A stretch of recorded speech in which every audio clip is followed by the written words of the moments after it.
माँ अगर आज तुम मुझे देखो तो पहचान नहीं पाओगी। मैं कैसा दिखता हूँ ये ठीक ठीक नहीं कह सकता, क्योंकि यहाँ कोई आईना नहीं है।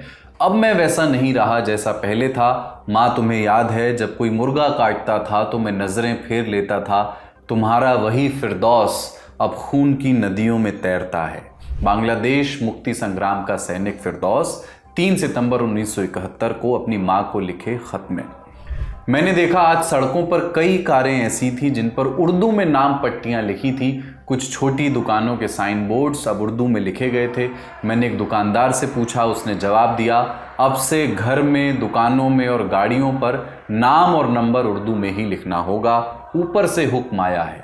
जहां आरा इमाम की आत्मकथा है, इकत्तोरेर डिंगुली यानी सन 71 के वे दिन, उससे ये बात ली गई है।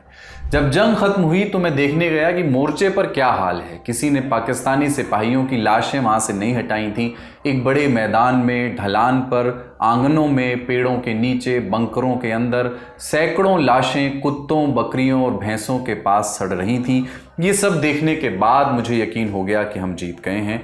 हसन अजीजुल हक की किताब अनंतेर अनुभव बिजोयेर मुहूर्तों से।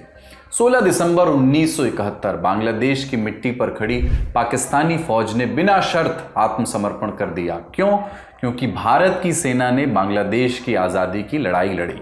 हमारे सहयोग से बांग्लादेश वजूद में आया और जनवरी 1972 में ढाका में भारत ने सबसे पहले अपना दूतावास खोला। भारत को एक नया दोस्त और नया पड़ोसी मिला। लेकिन आज हम इसकी बात क्यों कर रहे हैं? हमने उस लड़ाई के चश्मदीदों के कुछ बयानात आपके सामने क्यों पेश किए, बताएंगे। लेकिन पहले परिचय की रस्म। अपन है कुलदीप और आप देख रहे हैं लल्लन टॉप का अंतर्राष्ट्रीय प्रसंगों से जुड़ा रोजाना का कार्यक्रम दुनियादारी। Brought to you by Sensodyne K, Higher and Candid. SLS और पैराबेन गॉन, तो उसका करंट ऑन।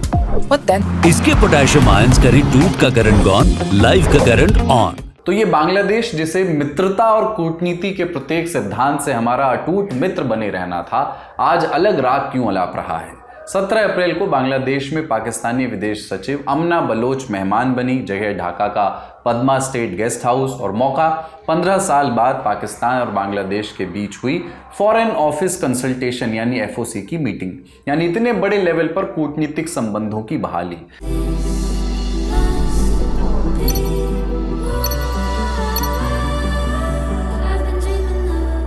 ये मुलाकात ठीक उस वक्त हुई है जब पाकिस्तान के डिप्टी प्रधानमंत्री और विदेश मंत्री इशाक डार की ढाका यात्रा की तैयारियां चल रही हैं। ये दोनों लोग 27-28 अप्रैल को बांग्लादेश दौरे पर पहुंचेंगे।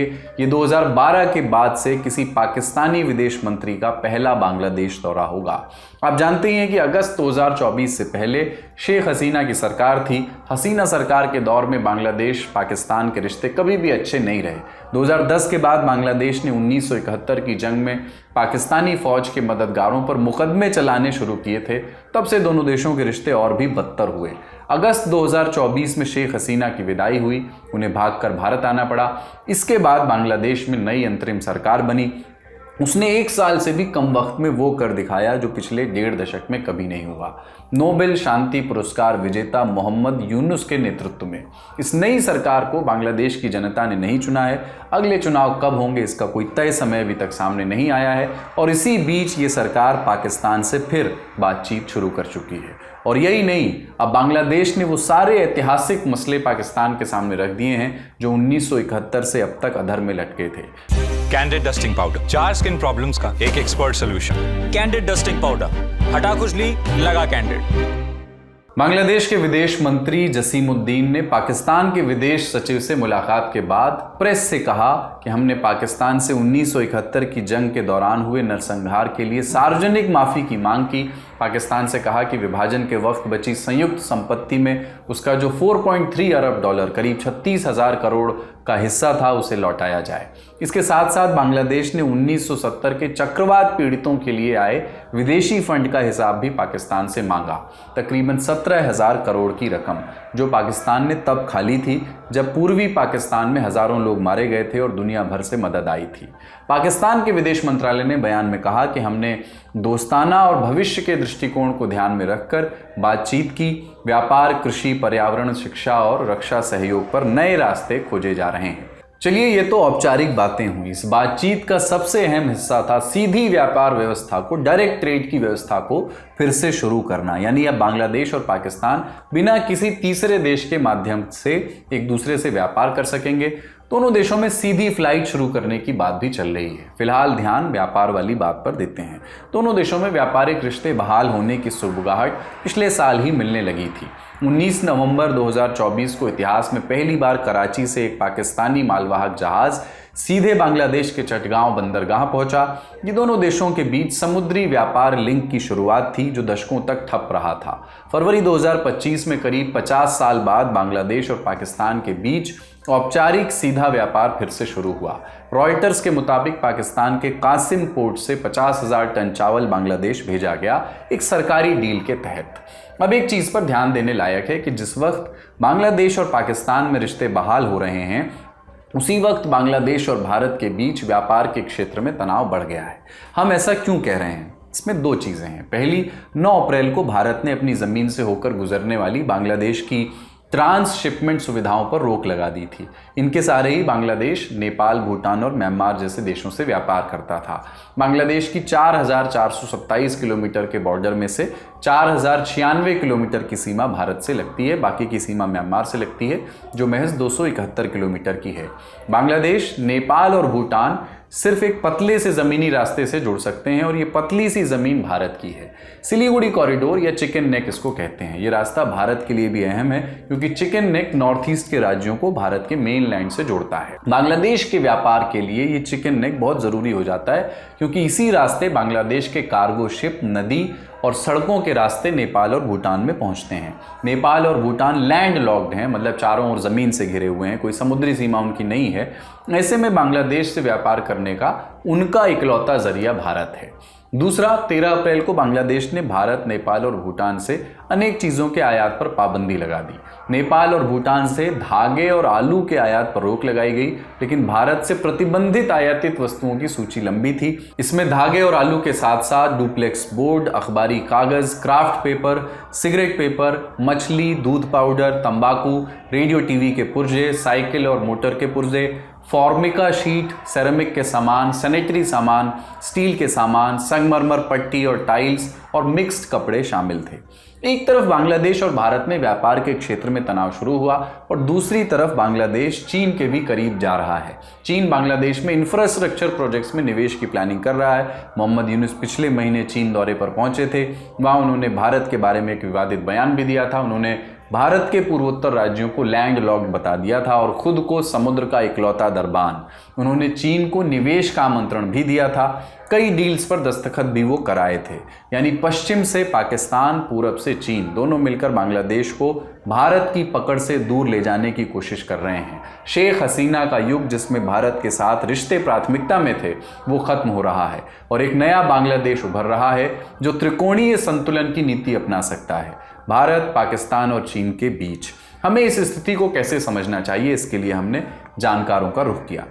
देखिए, ये समीकरण हमारे लिए तो चिंता का विषय है। जाहिर है कि पाकिस्तान और चाइना एकदम दोनों मिलके अगर हमारे इतने एकदम ही बॉर्डर के ऊपर जो ऐसे देश में अपना प्रभाव विस्तार करने की कोशिश करे जहां हमारा 4,500 से ज्यादा 4,000 किलोमीटर से ज्यादा का बॉर्डर हो और जहां हमने पहले ही इंसर्जेंसी वगैरह जैसे हमारे जैसे प्रॉब्लम्स को हमने पहले डील किया है, तो ये तो हमारे सिक्योरिटी पर्सपेक्टिव से बहुत ही ज्यादा चिंताजनक बात है। और मेरे ख्याल से हमें इस विषय पर बहुत गहरी नजर से इस पे बहुत ही केयरफुल नजर रखना चाहिए कि किस तरह से ये हमारे दो एडवर्सरीज अपने साथ मतलब अपना इन्फ्लुएंस बांग्लादेश में एक्सपैंड ऑलरेडी कर चुके हैं और कर भी रहे हैं। अच्छा, ये बताएं कि भारत को इस स्थिति में क्या करना चाहिए, हमारे सामने क्या क्या विकल्प है? देखिए, अभी तक इंडिया का जो रिस्पांस है वो मेरे हिसाब से एकदम इस स्थिति में यही करेक्ट रिस्पांस है, क्योंकि हम अभी डील कर रहे हैं एक अनइलेक्टेड गवर्नमेंट के साथ। हमें पता है कि मोहम्मद यूनुस की जो सरकार है ये कोई इलेक्टेड गवर्नमेंट है नहीं, ये एक पॉलिटिकल मूवमेंट के बाद ये इस गवर्नमेंट ने ये अपने मतलब इन्होंने ओथ लिया। तो इनका अभी इंटरनली अगर हम सिचुएशन देखें बांग्लादेश में, वहां देख सकते हैं कि बहुत ही ज्यादा अनसर्टेनिटी चल रही है। सारी पॉलिटिकल पार्टीज चाह रहे हैं कि जल्दी से जल्दी इलेक्शन हो जाए, एक्सेप्ट जो नया पॉलिटिकल पार्टी है एनसीपी, वो इलेक्शन अभी नहीं चाह रहे हैं। तो इलेक्शन हो जाए, एक इलेक्शन इलेक्टेड गवर्नमेंट आए तो फिर हम उनके साथ फुल फ्लेजेड रिलेशनशिप रख सकें। पर अभी तो हमें थोड़ा वेट एंड वॉच अप्रोच ही करना पड़ेगा और बहुत ही केयरफुली इस सिचुएशन को वॉच करना पड़ेगा कि कैसे ये पॉलिटिकल सिचुएशन इवॉल्व हो रहा है। हमने आपको अब तक जितना कुछ बताया वो फॉरेन ऑफिस मीटिंग तक की बात थी। पाकिस्तानी विदेश सचिव अमना बलोच की मुलाकात मोहम्मद यूनुस से भी हुई। इसके बाद यूनुस ने कहा कि हमने एक दूसरे को लंबे समय तक मिस किया। ध्यान दीजिए, मिस किया। यूनुस ने कहा कि अब समय है कि हम अतीत के अवरोध हटाएं और साथ में आगे बढ़ें। यूनुस ने यह भी याद दिलाया कि वो सितंबर 2024 में न्यूयॉर्क में प्रधानमंत्री शहबाज शरीफ से मिल चुके हैं और फिर दिसंबर में काहिरा के D8 सम्मेलन में भी दोनों की मुलाकात हुई थी, बात हुई थी। यूनुस ने इन दोनों मुलाकातों का जिक्र किया। मुलाकातों की बात हो रही है तो एक्स्ट्रा इन्फॉर्मेशन के तौर पर जान लीजिए, 31 मार्च 2025 को ईद के मौके पर पाकिस्तान के प्रधानमंत्री शहबाज शरीफ ने बांग्लादेश के अंतरिम प्रमुख मोहम्मद यूनुस से बात की और उन्हें पाकिस्तान आने का न्योता दिया था। साथ ही बताया कि पाकिस्तान 22 अप्रैल को व्यापारिक प्रतिनिधिमंडल ढाका भेजने जा रहा है। यानी इस कूटनीतिक बहाली की पटकथा बहुत पहले से लिखी जा रही थी और अब ये फैसला आने वाला वक्त तय करेगा कि क्या बांग्लादेश वाकई अपनी पुरानी कहानी को भूलने के लिए तैयार है या ये सिर्फ एक अस्थायी राजनीतिक समीकरण है। अगली खबर पर बढ़ने से पहले बांग्लादेश और भारत के रिश्तों में एक आखिरी बात कर लेते हैं। 17 अप्रैल को बांग्लादेश ने भारत के आंतरिक मामले में बेवजह टांग अड़ाने की कोशिश की। हाल ही में पश्चिम बंगाल में वक्फ संशोधन कानून को लेकर के हिंसा हुई, सांप्रदायिक हिंसा। यूनुस सरकार के प्रवक्ता शफीकुल आलम ने पश्चिम बंगाल के मुर्शिदाबाद में इस हुई हिंसा पर बयान दिया। उन्होंने कहा कि हम भारत सरकार और पश्चिम बंगाल से आग्रह करते हैं कि वे अल्पसंख्यक मुस्लिम आबादी की पूर्ण सुरक्षा सुनिश्चित करने के लिए सभी आवश्यक कदम उठाएं। अगले ही दिन 18 अप्रैल को इस बयान पर भारत ने कड़ी आपत्ति जताई। भारत ने इसे बनावटी बताया और कहा कि बांग्लादेश को अपने देश के अल्पसंख्यकों पर ध्यान देना चाहिए। बांग्लादेश में शेख हसीना के तख्ता पलट के बाद अल्पसंख्यकों को निशाना बनाया गया था। कट्टरपंथी लोगों द्वारा अल्पसंख्यक हिंदुओं पर हमले किए गए थे। लगभग 200 मंदिरों में तोड़फोड़ की गई थी। वहीं इस्कॉन के एक पुजारी को देशद्रोह के आरोप में गिरफ्तार कर लिया गया था। भारत ने राजनयिक स्तर पर बांग्लादेश में हिंदुओं और दूसरे अल्पसंख्यकों की स्थिति के बारे में अक्सर चिंता जताई है। हालांकि बांग्लादेश ने हमेशा अल्पसंख्यकों के टारगेटेड उत्पीड़न के आरोपों से इनकार किया है। बड़ी खबर यहीं तक, अब सुर्खियों की बारी। पहली सुर्खी यमन से है। 17-18 अप्रैल की दरमियानी रात अमेरिका ने हुती विद्रोहियों के खिलाफ जोरदार हमला किया, निशाना बनाया रेड सी के किनारे बने रास ईसा बंदरगाह को। ये यमन की राजधानी सना से 300 किलोमीटर की दूरी पर है। इस हमले में 38 लोगों की मौत हो गई और 100 से ज़्यादा लोग घायल हुए। इन आंकड़ों की पुष्टि हुती समर्थित अल मसीरा टीवी ने की है। अमेरिका हुतियों पर आरोप लगाता है कि वे इस पोर्ट के जरिए अवैध रूप से तेल बेचते हैं, जिसकी कमाई से अमेरिका और उसके सहयोगियों पर रेड सी में हमले को अंजाम वो दे रहे हैं। इसी के खिलाफ अमेरिका 15 मार्च के बाद से हुती विद्रोहियों पर दर्जनों हमले को अंजाम दे चुका है। 7 अक्टूबर 2023 को इजराइल हमास युद्ध शुरू हुआ। इसी के बाद से ही हुती फिलिस्तीन के समर्थन में इजरायली सहयोगियों के जहाज़ों को निशाना बना रहे हैं। दूसरी सुर्खी है रूस यूक्रेन जंग से। रूस ने यूक्रेन के उन आरोपों को खारिज कर दिया है जिसमें कहा गया था कि उसने 12 अप्रैल को यूक्रेन की राजधानी कीव में एक भारतीय फार्मेसी कंपनी के गोदाम को ड्रोन से निशाना बनाया, जिस कारण वहां आग लग गई और कंपनी को लगभग $25 मिलियन का नुकसान झेलना पड़ा। कंपनी का नाम है कुसुम हेल्थ केयर। इसके बाद भारत में मौजूद रूसी दूतावास ने 17 अप्रैल को एक बयान जारी किया। कहा कि उसमें न तो इस भारतीय कंपनी को निशाना बनाया है और ना ही इसकी कोई योजना थी। संभावना है कि यूक्रेनी एयर डिफेंस सिस्टम की ही कोई मिसाइल उस पर गिर गई हो जो अपने टारगेट भेदने में नाकाम रही हो। ऐसे मामले पहले भी सामने आ चुके हैं। रूसी दूतावास ने आगे बताया कि उस दिन हमने यूक्रेनी टारगेट को निशाना बनाया, जिसमें सैन्य हवाई अड्डे, ड्रोन असेंबली वर्कशॉप सहित कई टारगेट थे, लेकिन हमने सिविलियन टारगेट को निशाना नहीं बनाया। दरअसल कुसुम हेल्थ केयर के गोदाम पर हमले के बाद यूक्रेन ने भारत रूस रिश्तों पर सवाल उठाया था। भारत स्थित यूक्रेनी दूतावास ने एक्स पर पोस्ट करते हुए लिखा था, रूसी मिसाइल ने भारतीय कंपनी के गोदाम को तबाह कर दिया है। मॉस्को एक तरफ भारत से विशेष मित्रता का दावा करता है और दूसरी ओर जानबूझकर भारतीय बिजनेस इंस्टीट्यूशंस पर हमला करता है, बच्चों और बुजुर्गों के लिए बनी दवाइयों को नष्ट कर देता है। तीसरी सुर्खी भी रूस से आई है। वहां की सुप्रीम कोर्ट ने तालिबान को बड़ी राहत दी है और उसे आतंकी संगठनों की सूची से बाहर निकाल दिया है।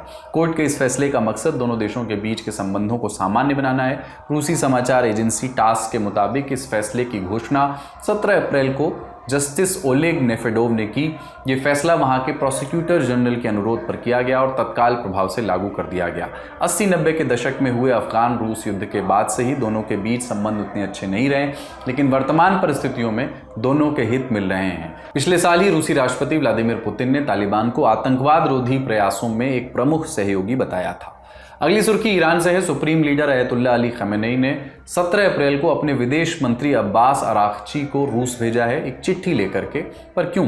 दरअसल इस चिट्ठी में अमेरिका के साथ हो रहे न्यूक्लियर डील को लेकर हो रही बातचीत की जानकारी है। 12 अप्रैल को ही ईरान और अमेरिकी अधिकारी ट्रंप कार्यकाल में पहली बार इस मामले को लेकर ओमान में मिले थे। बातचीत पॉजिटिव बताई गई और अब दोनों के अधिकारियों के बीच 19 अप्रैल को रोम में नेक्स्ट राउंड की मुलाकात होनी है। इसी से पहले ईरानी मंत्री व्लादिमीर पुतिन को जानकारी देने रूस पहुंचे हैं। आज का दुनियादारी यहीं समाप्त होता है। इसके अलावा आज का लल्लन टॉप शो भी ज़रूर देखिएगा, जिसमें हमने इंस्टाग्राम के नए टीन अकाउंट, जो टीनेजर्स के लिए जो अकाउंट इंस्टाग्राम लाया है, उस पर बात की है और उसके साथ में हमने युवाओं पर जो सोशल मीडिया का असर पड़ रहा है उस पर बात की है। उसे भी देखिए और अपनी राय में बताइए। शुक्रिया, शुभ रात्रि।